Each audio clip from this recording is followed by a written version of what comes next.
दिल्लीतील जंतर मंतरवर केंद्रीय शिक्षण मंत्री धर्मेंद्र प्रधान यांच्या राजीनाम्याच्या मागणीसाठी गेल्या 20 दिवसांपासून सामाजिक कार्यकर्ते सोनम वांगचुक आमरण उपोषण करत होते।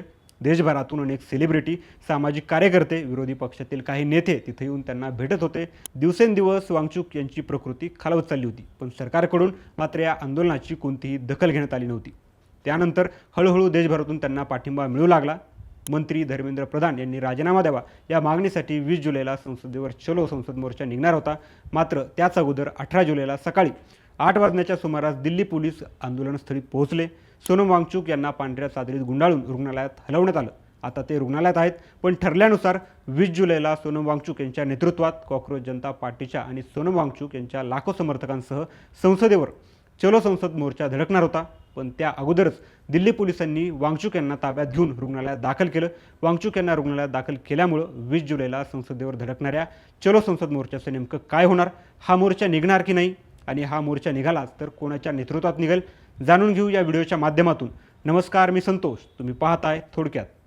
दिल्लीत मागच्या 20 दिवसांपासून सामाजिक कार्यकर्ते सोनम वांगचुक हे शिक्षण मंत्री धर्मेंद्र प्रधान यांच्या राजीनाम्यासाठी उपोषण करत होते।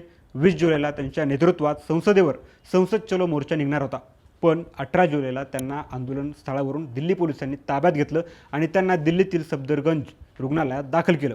पण हे सगळं कसं केलं तर वांगचुक यांचं आंदोलन हाताळण्यात दिल्लीचे पोलीस कमिशनर अनुराग कुमार यांना अपयश आल्याचं बोललं जाते। त्यानंतर अनुराग कुमार यांच्या जागी नवे पोलीस कमिशनर सतीश गोलचा यांची नियुक्ती करण्यात आली। नवीन पोलीस प्रमुखांनी पदभार स्वीकारल्यानंतर दुसऱ्याच दिवशी सोनम वांगचुक यांना जंतर मंतरवरून हटवण्याची कारवाई केली। ही कारवाई अत्यंत चातुर्यानं आणि गुपित पद्धतीनं करण्यात आली। 18 जुलैला शनिवारी पहाटे 3 वाजता नवी दिल्ली जिल्हा पोलीस कर्मचाऱ्यांना एकत्र बोलवण्यात आलं।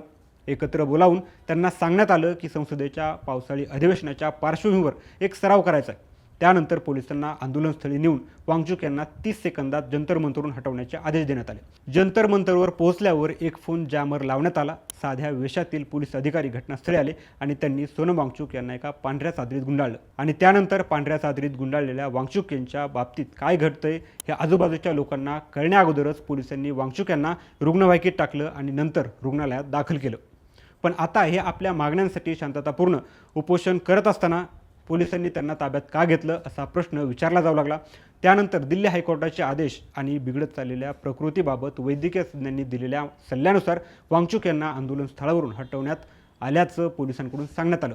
पण आता 20 जुलैला संसदेवर धडकणाऱ्या संसद चलो मोर्चाचं नेतृत्व कोण करणार याबाबत आंदोलकांमध्ये संभ्रम निर्माण झाला। त्यानंतर वांगचुक यांना रुग्णालयात दाखल केल्यानंतर सीजेपीचे संस्थापक अभिजित दिपके यांनी अनिश्चित काळासाठी उपोषण सुरू करण्याची घोषणा केली आणि संसद चलो हा कार्यक्रम ठरल्याप्रमाणेच होणार असल्याचं सांगितलं। सामाजिक कार्यकर्ते आणि राजकीय विचारवंत योगेंद्र यादव यांनी तर या संसद चलो मोर्चाची पंचसूत्री सांगितली। आंदोलनकर्त्यांनी या मोर्चात सहभागी होण्यासाठी कोणत्या नियमांचं पालन करायला हवं तेही सांगितलं। यावरून आंदोलनाची तयारी झाल्याचं दिसून येतं। पण वांगचुक यांना रुग्णालयात दाखल केल्यानंतर सीजेपीचे संस्थापक अभिजित दिपकेंनी आता आपण अनिश्चित काळासाठी उपोषण करणार असल्याची घोषणा केली आणि आंदोलनकर्त्यांना संसद चलो हा मोर्चा ठरल्याप्रमाणेच होणार असल्याचं सांगितलं।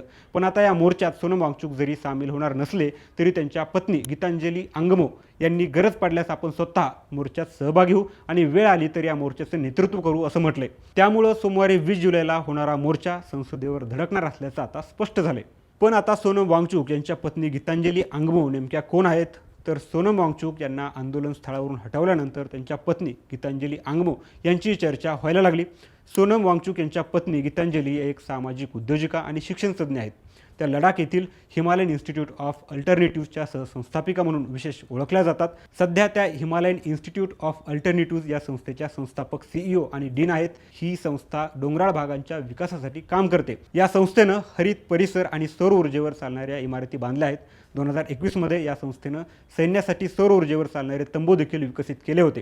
गीतांजली यांचा जन्म ओडिशातील बालासोर येथे एका पंजाबी कुटुंबात झाला। त्यांनी फकीर मोहन विद्यापीठातून भौतिकशास्त्र विषयात पदवी आणि भुवनेश्वर येथील झेवियर इन्स्टिट्यूट ऑफ टेक्नॉलॉजीमधून MBAची पदवी मिळवली। कॉर्पोरेट जीवनात 15 वर्षे प्रामुख्याने डेन्मार्कमध्ये काम केल्यानंतर त्या भारतात परतल्या।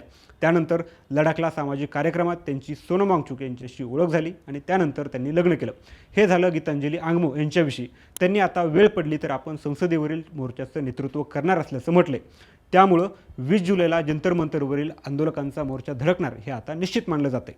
पण आता 20 जुलैला संसदेचं पावसाळी अधिवेशनही सुरू होणार आहे आणि आता याच दिवशी आंदोलकांचा संसद चलो मोर्चा संसदेवर धडकणार आहे। या पार्श्वभूमीवर कायदा आणि सुव्यवस्था राखण्यासाठी दिल्ली पोलिसांनी संसद परिसर आणि जंतर मंतरवर सुरक्षा व्यवस्था अधिक कडक केली आहे। दिल्लीतील अनेक संवेदनशील भागामध्ये अतिरिक्त पोलीस दल तैनात करण्यात आले। शहरातील प्रमुख मार्गांवर बॅरिकेड्स उभारण्यात आले असून वाहनांची कसून तपासणी केली जात आहे आणि CCTVच्या माध्यमातून सतत लक्ष ठेवलं जाते। आता या मोर्चाला परवानगी दिली जाणार का हा मोठा प्रश्न आहे। या पार्श्वभूमीवर दिल्ली पोलिसांनी स्पष्ट केले की संसदेच्या दिशेनं कोणत्याही अनधिकृत मोर्चाला परवानगी दिली जाणार नाही। शिवाय संसदेचं अधिवेशन सुरू झाल्यामुळं संसदेच्या अधिवेशनादरम्यान लागू असलेल्या सुरक्षा व्यवस्थेमुळं या मोर्चाला परवानगी मिळण्याची शक्यता कमी मानली जात आहे। समोर आलेल्या माहितीनुसार दिल्लीतील Jantar Mantar, Parliament Street, Central Vista, Shankar Chowk, Connaught Place आणि आसपासच्या संवेदनशील भागांमध्ये सुरक्षा व्यवस्था कडक करण्यात आली आहे। संसद चलो मोर्चा संसदेवर निघणार असला तरी या मोर्चाला किती यश मिळतं याकडे संपूर्ण देशाचं लक्ष लागून आहे। तुम्हाला काय वाटतं, सरकार केंद्रीय शिक्षण मंत्री धर्मेंद्र प्रधान यांचा राजीनामा घेईल का? तुमचं मत आम्हाला कमेंट करून नक्की सांगा आणि अशाच देशभरातील महत्त्वाच्या घडामोडींसाठी थोडक्यातला सबस्क्राईब करा।